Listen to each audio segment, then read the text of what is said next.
Kāpēc aizturēts ir Lato Lapsa? Velti 10 minūtes savas dzīves.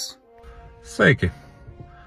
Es jums gribētu pastāstīt par kādu nelielu sarunu, kas man bija vakar un kas, manuprāt, tīri labi ilustrē to, kas un kā notiek šajā valstī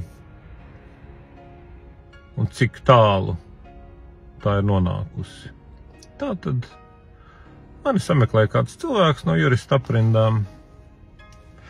Man personiski nepazīstams, bet zināms, vajagot parunāties. Nu labi, par mani grib daudzi parunāties.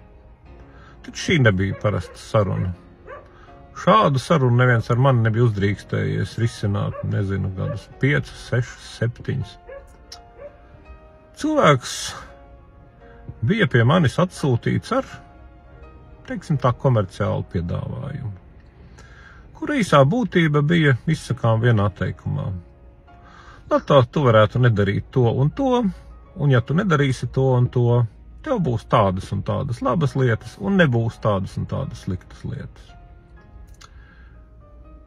Ja tu šo aicinājumu neuzklausīsi, labo lietu, protams, tev nebūs toties slikto lietu, oi, bez sava gala. Un nedaudz konkrētāk.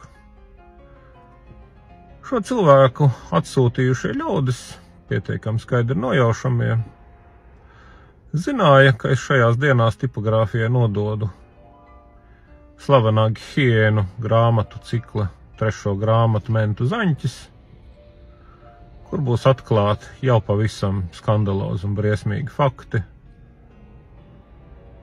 par to noziedzīgo tīklu, kas valda policijā, prokuratūrā un tiesu sistēmā. Tāpat šī cilvēka saimnieki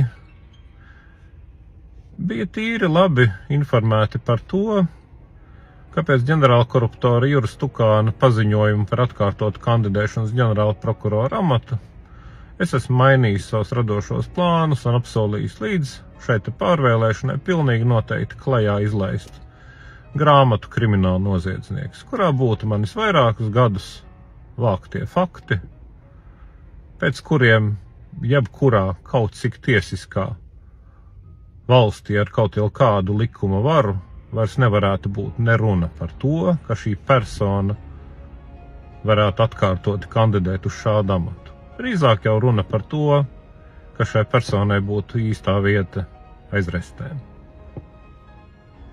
Tad nu lūk. Šo cilvēku atsūtījušiem ļaudīm bija lūgums. Ne jau vispār nerakstīt šīs grāmatas, bet nerakstīt tās tagad un neizdot tās tagad. Vislabāk kaut kad nākamā gada beigās vai aiznākamajā gadā. Tu Lato var tikmēr pavāc vēl informāciju, gan jau viss, kas foršs pagadīsies. Tev taču tik daudz citu foršu lietu, ko darīt. Tev taču ir grāmata par Japānu jāraksta, tu taču zini, kā cilvēki to vēlas un gaida. Tu taču mums esi sācis tik milzīgu projektu par latviešu strēlniekiem. Nu tad darbojies. Tev naudiņas nav. Būs. Neuztraucies. Uzraksti kaut vienu formālu lapusīti Kultūra Kapitāla fondam, gan par Japānas grāmatu, gan par strēlnieku grāmatu. Dabūsi par abām. Cik vien vēlies. Garantējam. Nepietiks. Uzraksti Sabiedrības integrācijas fondam. Mēs tev pateiksim, kā pareizi noformēt, lai tas izskatās pēc kādas robotikas projekta, un dabūsi naudu. Līdz 26. gada beigām dzīvosi cepuri kuldams, to mēs tev varam apsolīt. Tev būs labi un visiem. Bet, protams, papildus šai burkānu daļai bija arī pātagas daļa. Pātagas daļa bija vienkārši. Lato, ja tu vēlēs, lai tev nebūtu ne laika, ne naudas, bet vienīgi čakari, varam nokārtot. Tev taču martā tūlītās neslavas celšanas prāva ar bēdīgi slaveno Ievu Jaunzemi no Vida. Mēs varam izdarīt tā, ka viņa atsauc prasību. Viņa taču tagad tiesai ir uzrakstījusi, ka ļoti negrib nākt uz tiesu kā cietusī. Mēs varam vēl vairāk, bet varam ar otrādāk. Tavas Tukāna prokuratūra var tev nodrošināt prāvu visās 3 instancēs. Čakarēs tevi gadus 5.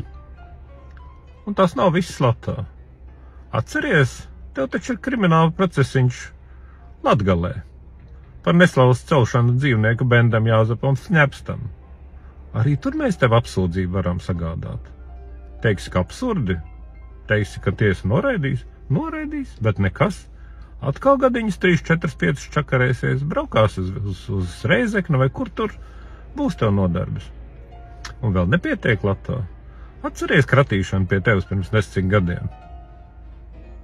Varbūt tu gribi arī tajā lietā kādu apsūdzību. Varam lietu atjaunot, varam apsūdzību mēnešu laikā tev nokārtot.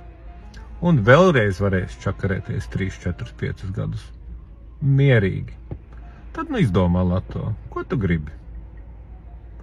Ar to arī savos vilcienos saruna bija galā.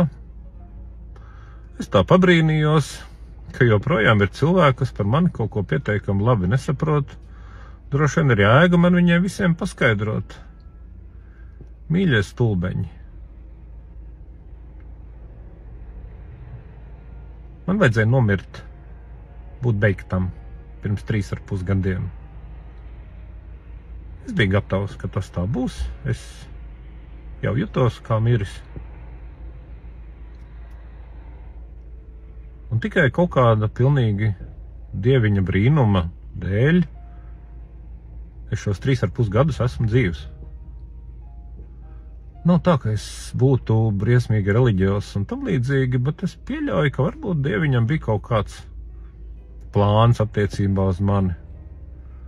Vai vismaz viņš deva iespēju man vēl kaut ko padarīt. Nu, tad to es arī šos 3,5 gadus daru un turpināšu darīt. Tik ilgi, cik ilgi dieviņam vai nezinu kam tur to gribēsies.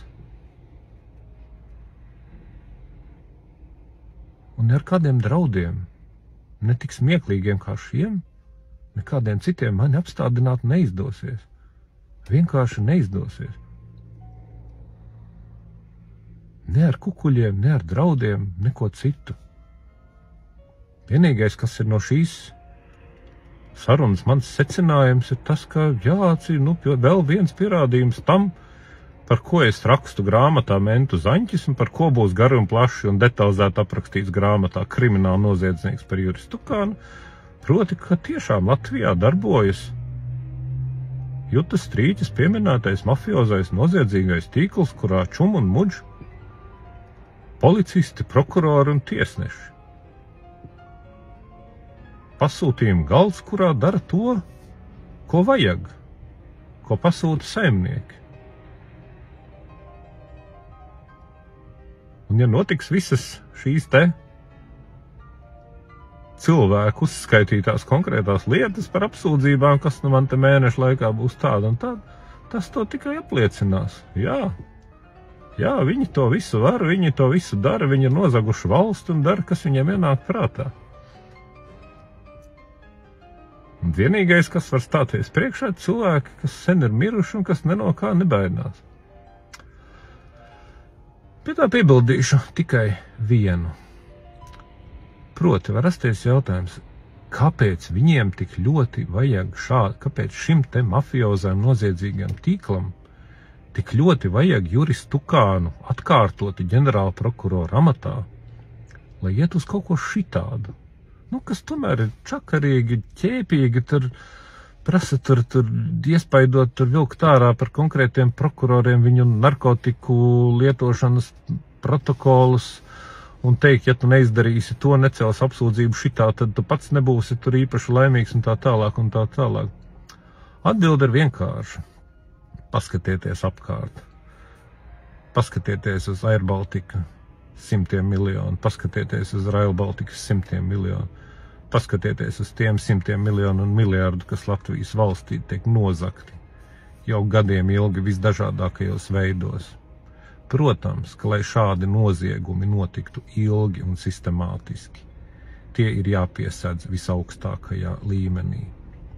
Tieši tāpēc, lai zagļi varētu turpināt nozagt valsti, Juris Tukāns ir tik ļoti vajadzīgs ģenerāla prokurora amatā. Visu labu!